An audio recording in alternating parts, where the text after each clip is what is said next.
Hola, oyentes de Radio Sefarad. Hoy volvemos a recuperar voces que nos han acompañado mucho tiempo, entre ellas la de nuestro invitado Pascal Ra desde Israel. ¿Qué tal, Pascal? Sí, desde Jerusalén, como siempre, Jorge, y efectivamente nos acercamos a los 3 años del 7 de octubre, esa fecha fatídica del Sábado Negro, y así falta un par de meses para el 7 de octubre, aquí en pleno verano, mes de agosto, principio de agosto, que se vive de forma normal, Jorge, en Israel, como un verano normal. O sea, estábamos esperando la escalada prometida por Trump durante algún tiempo, pero ahora ya nadie se cree nada de lo que salga de la boca de Donald Trump. Así que seguimos haciendo nuestros quehaceres, nuestra rutina, viajar. Ben Gurión está saturada todos los días, El idas y aeropuerto se venidas. llama Ben Gurión. El aeropuerto sí. Y aún así con aviones de combate de Estados Unidos que ocupan alguna que otra pista, pero se consigue viajar, Jorge, y esto es importante porque hubo muchos meses en los que los israelíes no podían viajar por falta de aviones, falta también de compañías. Y bueno, poco a poco han vuelto el AL, por supuesto, pero también alguna que otra internacional. Bueno, el problema, hemos visto en las redes sociales que cuando viajan los israelíes, pues en los países de que visitan no siempre son bienvenidos, ¿no? Hemos visto muchos problemas no solamente señalamientos, sino agresiones, etcétera, etcétera. Es decir, no es fácil para un israelí no solo estar en casa, sino estar fuera también.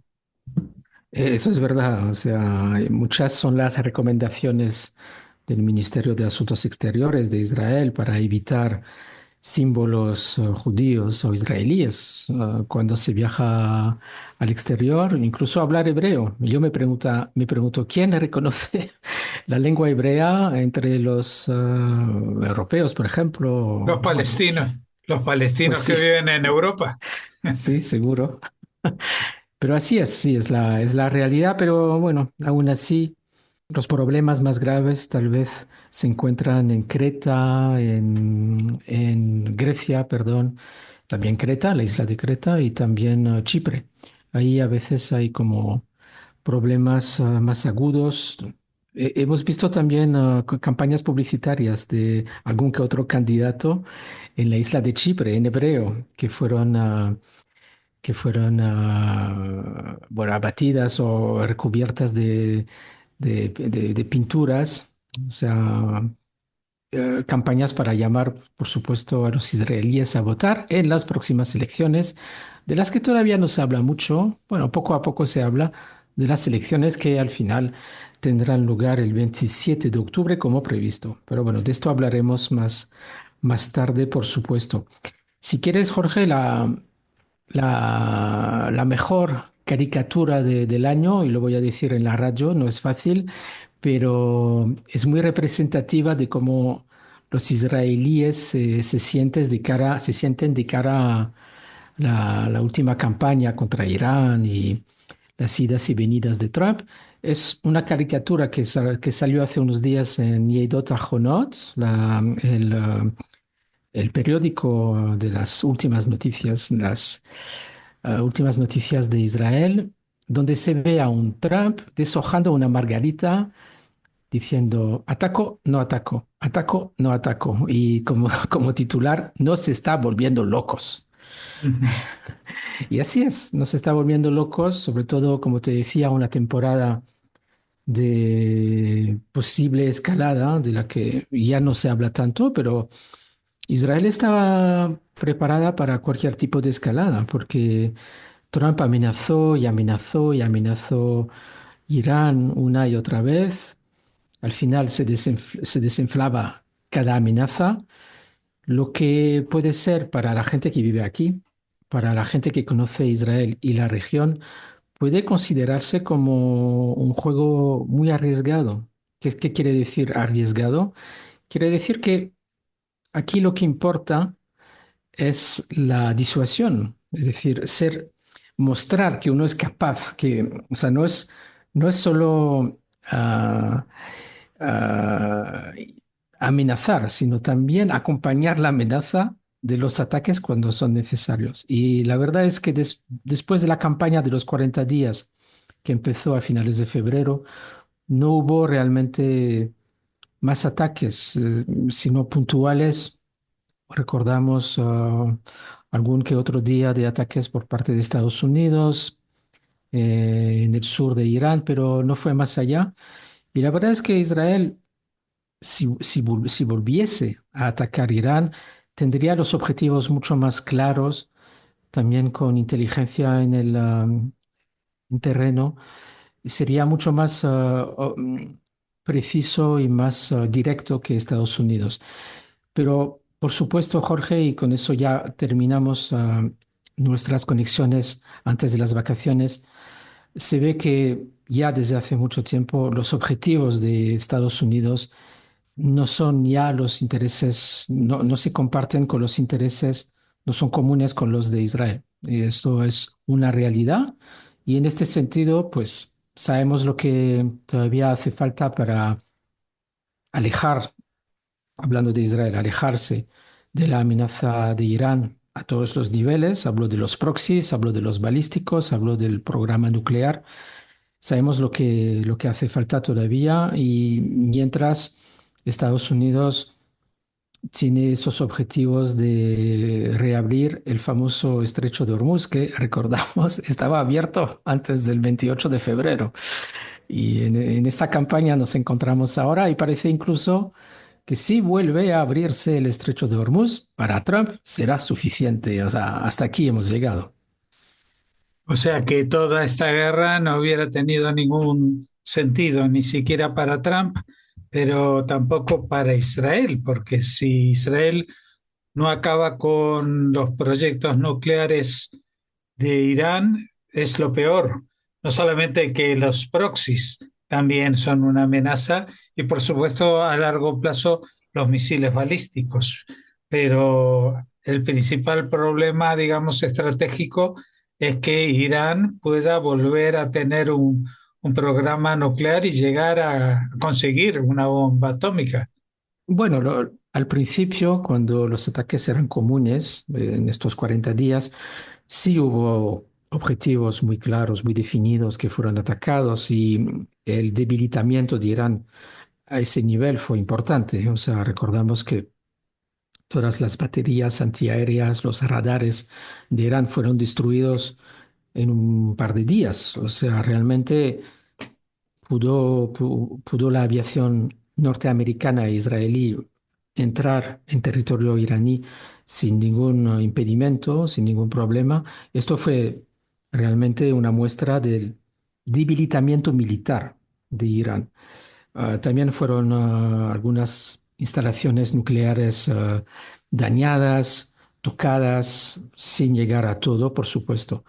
También muchos depósitos, reservas de balísticos, pero nunca es suficiente. O sea, cuando terminas después de 40 días también, sabiendo que tal vez tú mismo necesitas rearmarte, volver a tener municiones, un poco de eso se ha hablado mucho en la prensa en los últimos días, como que carecía Estados Unidos, por ejemplo, de interceptores. O sea, hablamos de los misiles antimisiles. O sea, todo esto tiene un coste también para la parte israelí y la parte norteamericana, pero de todas formas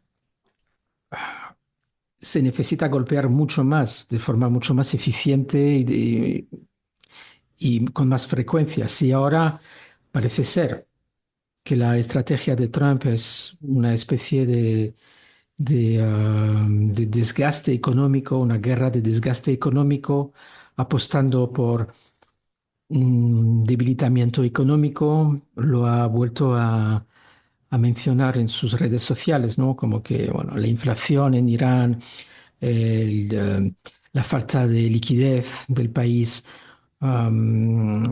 también la tasa de cambio, es decir, la devaluación tremenda de la moneda iraní todo eso hace pensar que, bueno, tal vez es lo que se intenta conseguir, o sea, presionar, presionar, y mientras tanto el desgaste económico es muy fuerte. También recordamos que el estrecho de Hormuz es un arma de doble filo para Irán, porque todavía Estados Unidos lo tiene bloqueado para los buques que entran o salen de los puertos.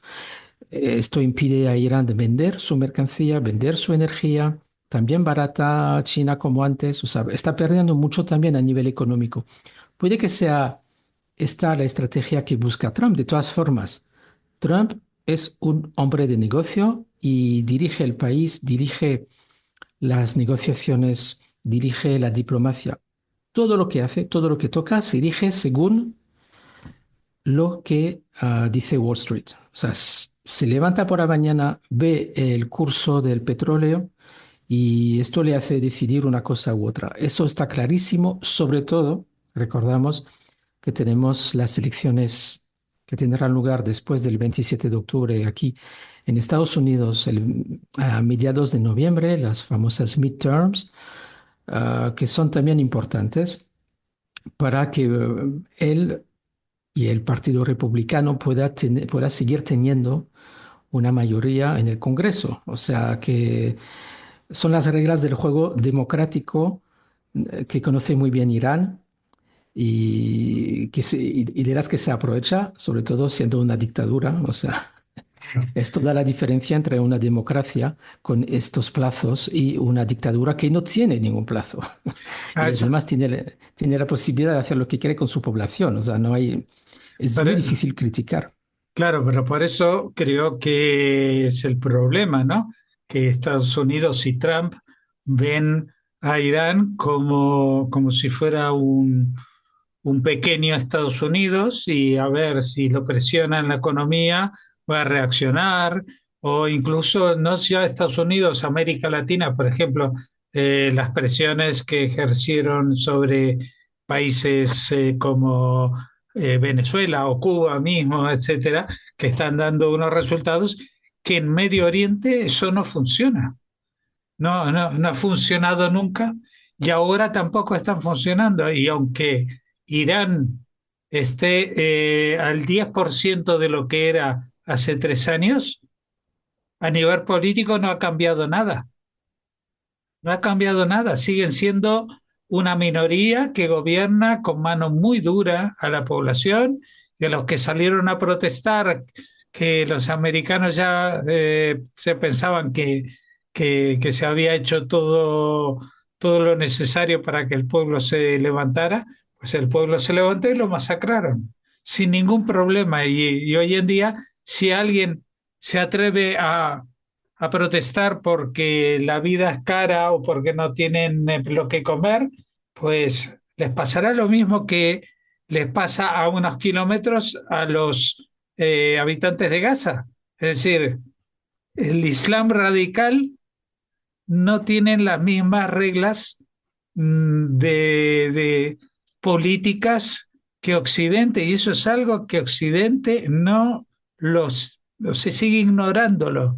Y ya no Ujú. hablamos de Estados Unidos que está tan lejos y Trump que está tan lejos de conocer las realidades políticas más allá de la economía.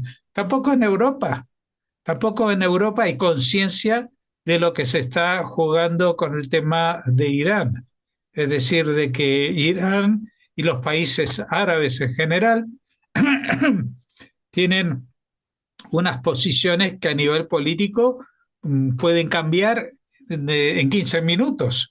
Y lo estamos viendo ahora que después de todas esas negociaciones, después de que habíamos comentado aquí tantas veces que Arabia Saudita, por ejemplo, se iba a sumar a los acuerdos de Abraham y que esto que lo otro, pues acaba de hacer un pacto con Pakistán, que el ministro de Exteriores dice unas cosas que están a la misma altura que Irán o que los de Hamas. Es decir, que no se reconoce el derecho a la existencia del Estado de Israel y no olvidemos que Pakistán sí tiene la bomba atómica, es decir, que en un momento dado, pues es una alianza eh, que se ha creado con las leyes del mundo árabe, es decir, suníes contra chiíes.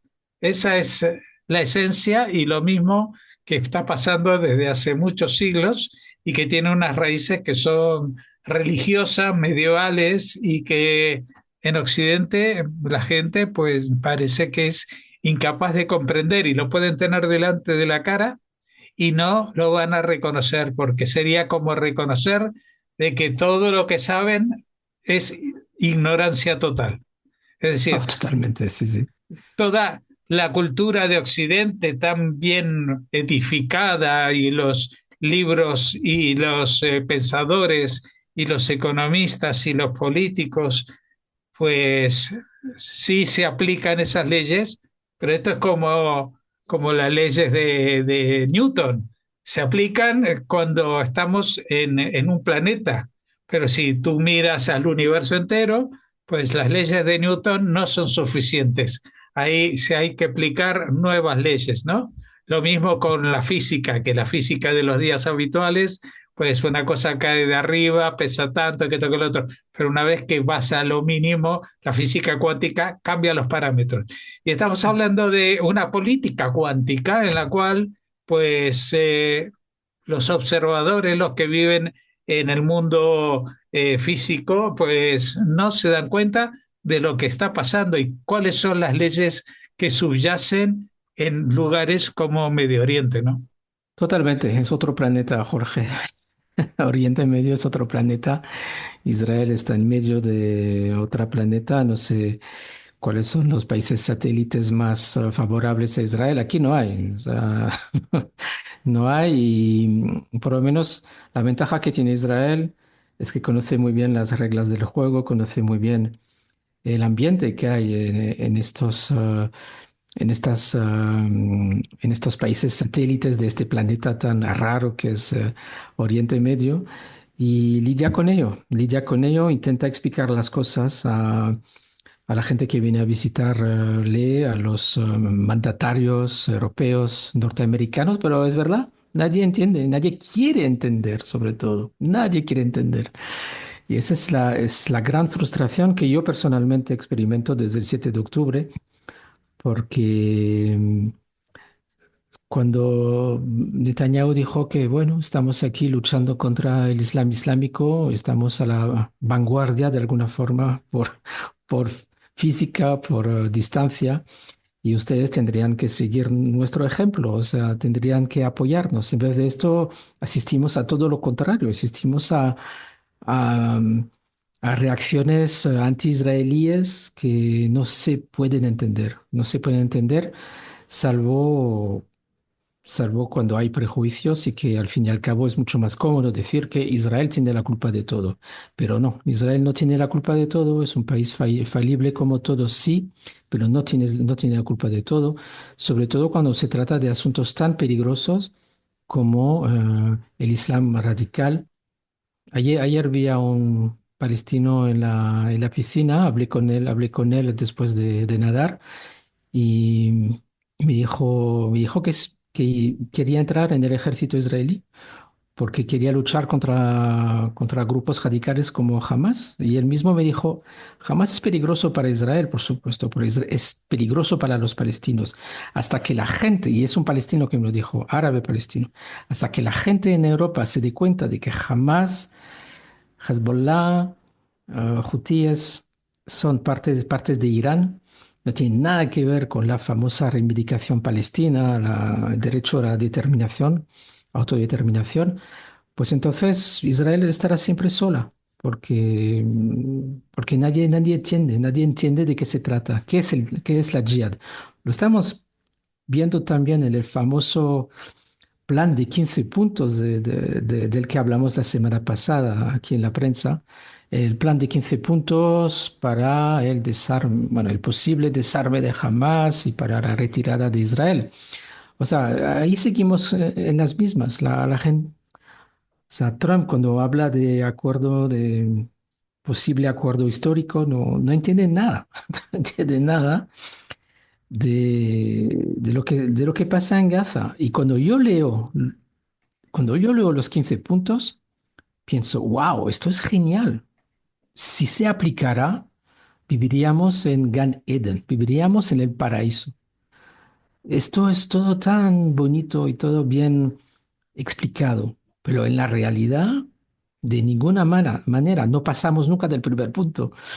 Ah, entonces, por eso no es de extrañar y es verdad que estamos en un periodo antes de las elecciones y que Netanyahu tiene a sus socios más radicales también ah, en su gobierno. Por supuesto, salió ayer a decir que de ninguna manera Israel aceptará el plan de 15 puntos y que estamos hablando con Estados Unidos para explicar nuestro desacuerdo, nuestras diferencias. Pero a pesar de que sí tiene la presión Netanyahu de su propio gobierno, de su propio campo, ¿no?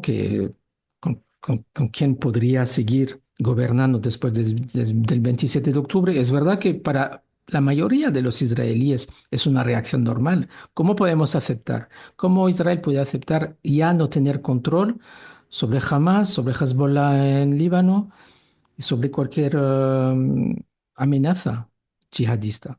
Es Bueno, imposible, sobre todo después del 7 de octubre. justamente mencionabas Hezbollah. ¿Qué pasa? Porque Israel desde hace varios meses sí que venía haciendo operativos en Líbano. Luego se vio que el gobierno libanés se implicaba en un proceso de negociación con Israel, que Israel iba a ceder los puestos que había conquistado, digamos, al sur del Litani. Empezó ese proceso de devolución del control al ejército libanés. Pero ¿cómo Bien. va eso? ¿Cómo va eso? Porque en Israel la sensación es que ya se acaba la amenaza de Hezbollah. Se acaba la amenaza de Hezbollah. No, no, o sea, todo va de forma muy lenta. Seguimos teniendo la presión de Trump. O sea, recordamos que Trump es un hombre de negocio, que para él la guerra es antieconómica, anti-negocios. Y seguro que también, como tiene que lidiar con todos los países del mundo, tiene ahí a Turquía y a otros países, Qatar, Egipto, que le está comiendo la oreja, y Líbano y tal, y bueno, y tenemos que buscar un acuerdo. Israel no se puede quedar. Por supuesto que Israel no tiene vocación a quedarse en el sur de Líbano, pero Israel tiene vocación a asegurar, a controlar, a verificar si las condiciones están reunidas. Por eso se hacen estas negociaciones. Hubo una séptima ronda la semana pasada en Roma, el jueves terminaron, y donde se habla de posible retirada. Hemos visto ya una experiencia piloto o sea, una zona que ya fue entregada al ejército libanés, un poco a modo de prueba. Vamos a ver. Pero esto no impide Israel y Tzahal de vez en cuando, que todavía lo hace, en eliminar alguna que otra amenaza, algún que otro túnel, depósito de armas. O sea, todavía tiene ese control Israel. ¿Hasta cuándo? No sabemos, pero que esto signifique que Hezbollah se va a desarmar, que Líbano estará bajo jurisdicción única del gobierno libanés. Es casi imposible imaginarlo. O sea, ojalá se realice una vez más. O sea, escuchando las pretensiones de Trump, pues sí, o sea, ojalá todo fuera posible. Pero de momento, de lo que se habló en Roma, hubo dos temas, uno de intercambio de presos libaneses, sobre todo. Ah, bueno, no hay preso israelí en Líbano, pero el tratamiento la liberación de posibles presos libaneses, unos de Hezbollah, otros no. Y se habló también de países a elegir para verificar que Hezbollah se desarme. Y esto es también un punto importante, por supuesto. O sea, al fin y al cabo, Israel no tiene muchos amigos en el mundo y si cuentas con países como Turquía, como Pakistán, en el caso de Irán, o Egipto. O sea, son todos países enemigos de alguna forma. O sea, Estados Unidos es lo único y los países europeos no se mojan. Y cuando los países europeos se mojan es para decir que vuelva la FINUL. O sea, por favor. Israel lo tiene muy claro. Ni FINUL, ni UNRWA en Gaza, ni FINUL en Líbano. ¿Y qué queda? Estados Unidos y muy poca cosa, la verdad.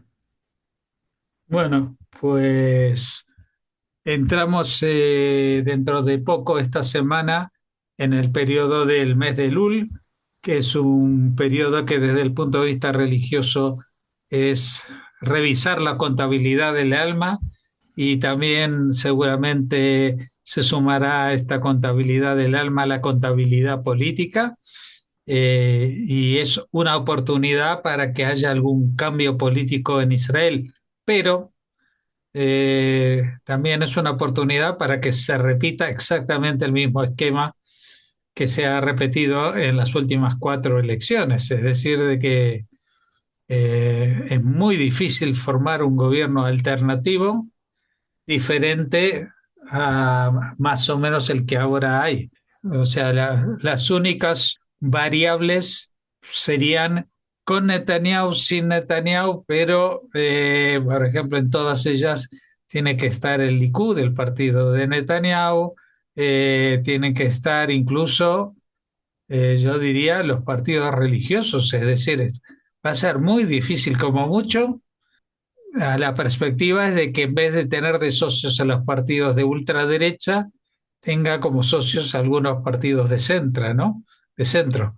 Sí, Pero ujú. eso también está por verse si es posible. Sí, no. Por supuesto, solo son encuestas, pero las últimas que salieron hablan de dificultad, sino imposibilidad de formar una coalición de un bando como del otro. Es decir, hay que llegar a 61 escaños de un total de 120 y ni el campo llamado pro y el anti Netanyahu lo logran, porque en medio también hay partidos árabes que de distintos índoles, pero que no son lo que lo llamamos los partidos judíos o los partidos sionistas, con los que de vez en cuando se ha creado una coalición. O sea, en el pasado se ha conseguido armar una coalición, en este caso sería anti-Netanyahu, con estos partidos, pero con los que es muy difícil gobernar, sobre todo, te digo, después del 7 de octubre. Hay mucha desconfianza hacia los partidos árabes, pero nunca se sabe.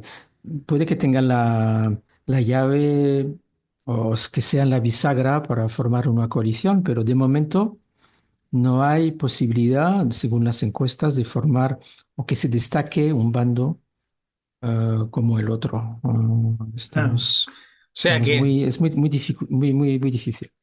a diferencia de las elecciones en otros países en los cuales no se sabe si un partido u otro partido van a ser los que lleguen a poder gobernar, lo hemos visto en muchos países que últimamente, por ejemplo, hay un cambio de gobierno, de los de izquierda o centro izquierda hacia los de derecha o de centro derecha, pero en Israel es muy difícil primero saber qué centro, qué es derecha y qué es izquierda, ¿no? Porque ya se han borrado mucho los límites y segundo, pues eso de que la complejidad va en otros parámetros además del político. Es decir, Ujú, tenemos partidos que la base de ellos es religiosa, es decir, tenemos, o llamémosla étnica, es decir, hay partidos árabes en los cuales hay, en algún caso hay incluso candidatos judíos, pero son minoritarios, de la misma manera que son minoritarios los candidatos árabes en listas de partidos sionistas, que los hay. ujú, Pero después tenemos partidos que son los ortodoxos, ultraortodoxos, y que todos ellos juegan un partido, no en el sentido de partido político, sino un partido deportivo totalmente distinto, juegan a otro deporte, ¿no? Que no tiene nada que ver con eso y que tienen que ver con las identidades religiosas, Con lo cual, pues los jugadores que quedan, que son los partidos políticos que tienen mayoría de candidatos que son sionistas y que no son extremistas, es decir, que no son ni de la extrema derecha, ni son de la extrema izquierda que nunca va a pactar si el gobierno tiene gente de extrema derecha, pues ahí estamos en ese límite del centro muy amplio, pero que no llega a ser mayoritario. Ese es el gran problema, ¿no?